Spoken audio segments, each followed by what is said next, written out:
सम्पूर्णमा हार्दिक नमन, हार्दिक नमस्कार। अस्माकं लघुकथा पाठ्यश्रव्य दृश्य प्रतिष्ठानस्य 245 नियमितः वाचितः कार्यक्रमे उपस्थितः व्यवस्थापकः, साहित्यानुरागी सर्जकः, अनुवादकः, वाचकः, श्रोतागणस्य समीपे हार्दिक प्रणामं करोमि। हाम्रो लघुकथा पाठ्यश्रव्य दृश्य प्रतिष्ठानको नियमित कार्यक्रमलाई लिएर यहाँहरूका सान्निध्यमा आज मिति 2079 साल आषाढ 7 गते मंगलबारका दिन, तदनुसार आषाढ कृष्ण पक्षको अष्टमी तिथि ईस्वी सन् 2022 जुन 21 तारिकका दिन यहाँहरूका सान्निध्यमा 245औं हाम्रो लघुकथा पाठ्यश्रव्य दृश्य प्रतिष्ठानको नियमित कार्यक्रमलाई लिएर म त्वयानाथ सुवेदी हेटौँडादेखि उपस्थित भइसकेको छु र आज विशेष रूपमा विशेष दिन परेको छ। अद्य दिने विशेष अन्तर्राष्ट्रिय अष्टमवर्षस्य योग दिवस स्थितिः।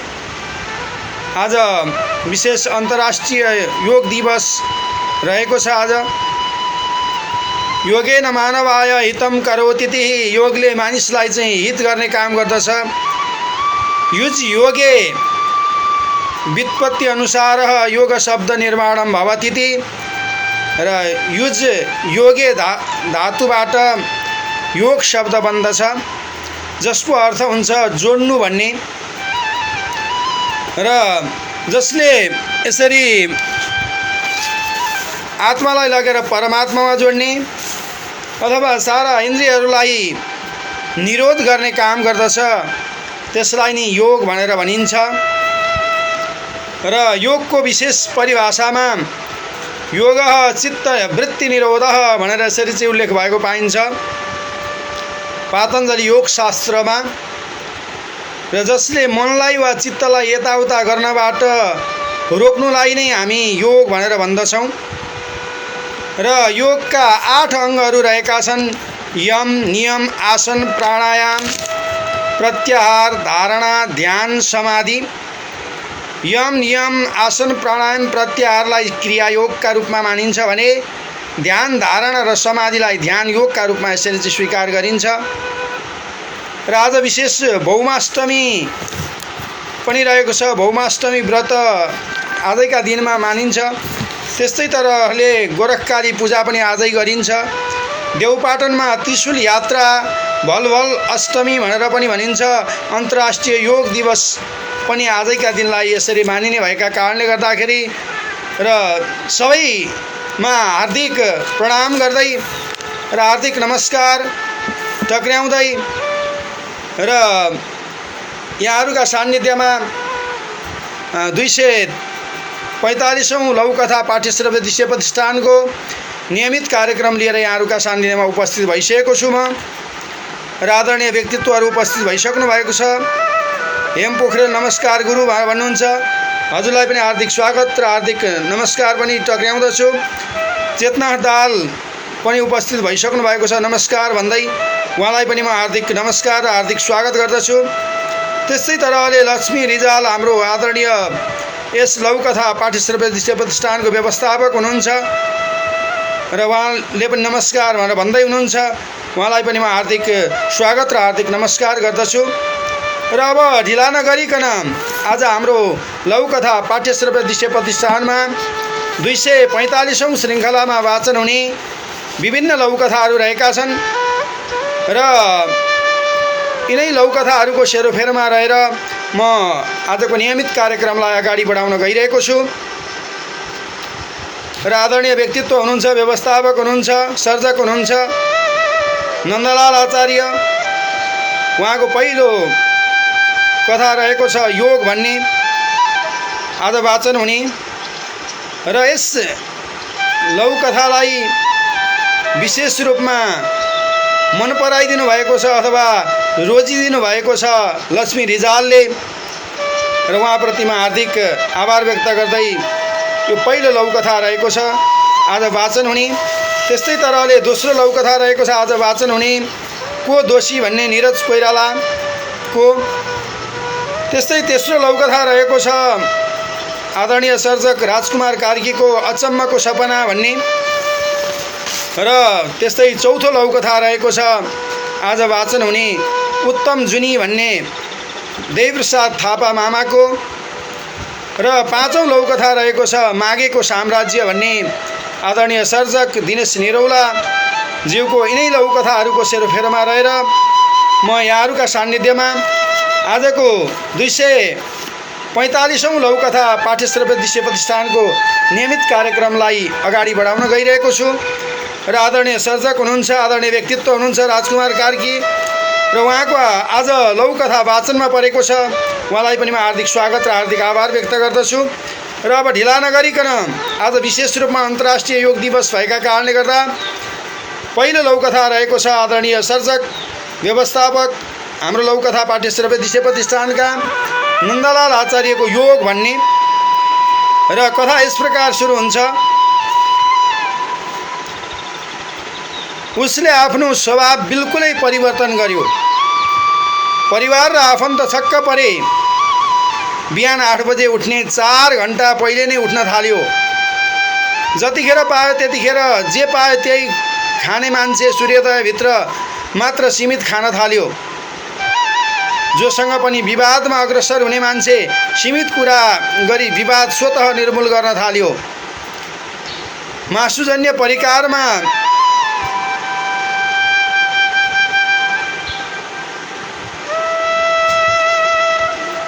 यसरी रमाउने मान्छे कट्टर र शाकाहारी भयो। उपवास बस्नुलाई वाहियात ठान्ने मान्छे हप्ताको 2 दिन उपवास बसे। गडेको रोग भाग्ने बताउन थाल्यो। कुरो बुझ्दै जाँदा पत्ता लाग्यो ऊ बिहान बेलुका 2-2 घण्टाका दरले योग गर्दो रहेछ। कथा समाप्त।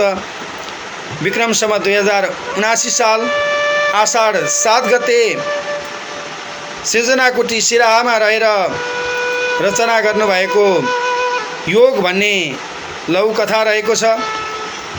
योगले गर्दा मानिसका आनी बानीमा परिवर्तन हुन्छ भन्ने कुरालाई यहाँ देखाउन खोजिएको छ एक तरहले।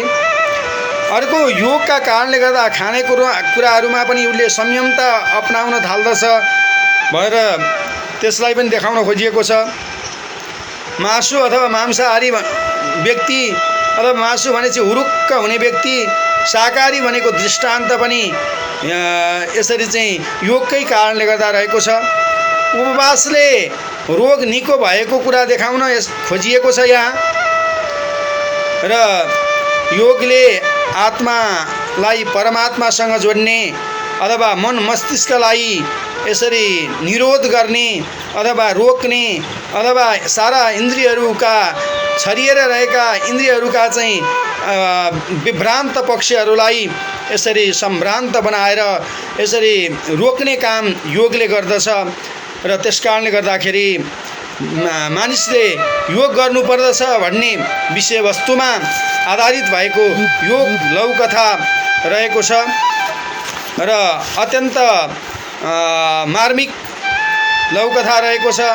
र आज विशेष अन्तर्राष्ट्रिय दिवस भएका कारणले गर्दाखेरि योग साधनामा लाग्नुपर्दछ र आत्मालाई लगेर परमात्मासँग जोड्नुपर्दछ।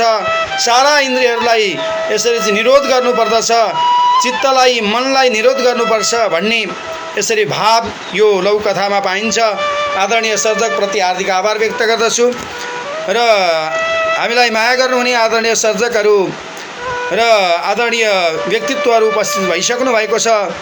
रोशन पराजुली नमस्कार भनेर भन्दै हुनुहुन्छ। रोशन पराजुली यसरी टिप्पणी उतार्दै हुनुहुन्छ, अहिमत जाहेर गर्दै हुनुहुन्छ, योग साधक स्वास्थ्य रहने भएछ भनेर भन्दै हुनुहुन्छ र राजकुमार कार्की पनि आहा यो कथा चोटिलो र सन्देशवर्धक भनेर भन्दै हुनुहुन्छ। हार्दिक आभार व्यक्त गर्दछु सर्जकहरूप्रति, राजकुमार कार्कीप्रति, त्यस्तै गरेर रोशन पराजुलीप्रति। र अब म ढिला नगरिकन आज वाचन हुने दोस्रो लघुकथा रहेको छ। आदरणीय सर्जक निरज कोइराला बेलुका 1 उदयपुर र हाल इटरीमा रहनुहुन्छ। उहाँद्वारा प्रेषित भएको लघुकथा को दोषी भन्ने दोस्रो लघुकथा रहेको छ आजको वाचनमा परेको। र कथा यस प्रकार सुरु हुन्छ। को दोषी भन्ने कथा। सरिता, तिमी किन यसरी निन्याउरो भए कि? तिमी त अचेल बाटो बिराएर हिँड्न थाल्यौ नि। म तिमीलाई नअँगाली कहिल्यै पवित्र हुन सक्दिनँ थिएँ। आज त मलाई तिमीलाई छुन घिन लाग्यो। अब म तिम्रो छेउ कहिले आउँदिन। मजाले घोच्यो मानवले। पिल पिल आँसु झार्दै सरिता बोली, प्रेम, मान, इज्जत, धर्म, संस्कार सबैले बाटो बिराए। मेरो इज्जत लुटे। यो सबैको कारण तिमी हौ मानव। तिमीलाई आजदेखि मानव भन्न घिनाउँछु। छक्क पर्दै मानव रन्कियो। लौ, बिना कसुर मलाई दोष दिने? सरिताले रुँदै थपी, मसँग लडीबुडी गरेर मलाई पवित्र राख्ने, शालिग्राम बेचेर मलाई अपवित्र बनाउन फोहोर खन्याउने नै तिमी भएपछि कसलाई दोष लगाउनु त? यहाँ कथा समाप्त हुन्छ। आदरणीय सर्जक, आदरणीय व्यक्तित्व निरज कोइरालाद्वारा हाम्रो लघुकथा पाठ्यश्रव्य दृश्य प्रतिष्ठानमा प्रेषित भएको लघुकथा रहेको छ को दोषी भन्ने। वास्तवमा यहाँ सबै एक तरहले आफ्नो ठाउँबाट सबै दोषी छन् र त्यसमा पनि मानव त अत्यन्त दोषी छ। र अनि मेरो इज्जत पनि लुट्ने काम, धर्म, संस्कार सबैले चाहिँ बाटो बिराउने काम म माथि गरे र यो सबैको कारण तिमी नै हौ मानव भनेर चाहिँ यसरी मानवलाई दोषारोपण गर्ने काम यहाँ सरिताले गरेकी छन्। र तिमी अचेल बाटो बिराएर हिँड्न थाल्यौ नि सरिता भनेर पनि यसरी मानवले नै दोष लगाउने काम गरेको छ। म तिमीलाई नअँगाली कहिल्यै पवित्र हुन सक्दिनँ थिएँ। आज त मलाई तिमीलाई छुन घिन लाग्यो। अब म तिम्रो छेउ कहिले आउँदिनँ। मजाले घोच्यो मानवले भनेर यसरी चाहिँ यहाँ एक तरहले सरिता भन्ने एउटा नदी पनि हुनसक्छ, अर्को तरहले यहाँ सरिता भन्ने कुनै व्यक्ति पात्र पनि हुनसक्छ। र यिनै कुराहरूको सेरोफेरोमा रहेर वास्तवमा दोषी को त भन्दा मानव नै हो। र जसलाई पनि फोहोर बनाउने अथवा अपवित्र बनाउने काम अथवा मानवले नै गरिरहेको हुन्छ। र त्यसकारणले गर्दाखेरि मसँग अब तिमी लडीबुडी गरेर मलाई पवित्र राख्ने, शालिग्राम बेचेर मलाई अपवित्र बनाउन फोहोर खन्याउने नै तिमी भएपछि अब म कसलाई दोष लगाउनु त भनेर यसरी नदीले भनेकी छन्। र यहाँ अपवित्र काम गर्ने काम, शालिग्राम बेच्ने काम मानवले गरेको छ। त्यसकारणले गर्दाखेरि मैले त त्यस्तो एउटा शालिग्राम जस्तो चाहिँ वस्तु तिमीलाई दिएको थिएँ, तर तिमीले त्यसलाई बेचेर आफ्नो पेट अथवा आफ्नो जीविकोपार्जन गर्ने त्यस्तो अपवित्र काम तिमीले गरेका छौ। तैपनि तिमीले त्यस्ता अपवित्र काम गर्दाखेरि पनि तिमीलाई मैले यस्तो गरेको छु भन्ने कुराको भान छैन भन्ने भावमा को दोषी भन्ने यसरी चाहिँ लघुकथा सृजना भएको छ। आदरणीय सर्जकप्रति हार्दिक आभार व्यक्त गर्दछु। र आदरणीय व्यक्तित्वहरू उपस्थित भइरहनु भएको छ हामीलाई माया गर्ने र विशेष प्रतिक्रियाहरू र समीक्षाहरू अभिमतहरू जाहेर हुने। शान्ता तिमसिना नमन सम्पूर्णमा भन्दै हुनुहुन्छ। नारायण प्रसाद निरौला लघुकथा आमा नानी भारद्वाज भनेर के लेख्नु भएको छ यहाँ पुरै आइरहेको अवस्था छैन। र हार्दिक आभार व्यक्त गर्दछु नारायण प्रसाद निरौलाप्रति। कथाको व्याख्या नगरौँ हजुर, समय खान्छ भन्नुभएको छ। र वास्तवमा अब अलि बढी नै व्याख्या भए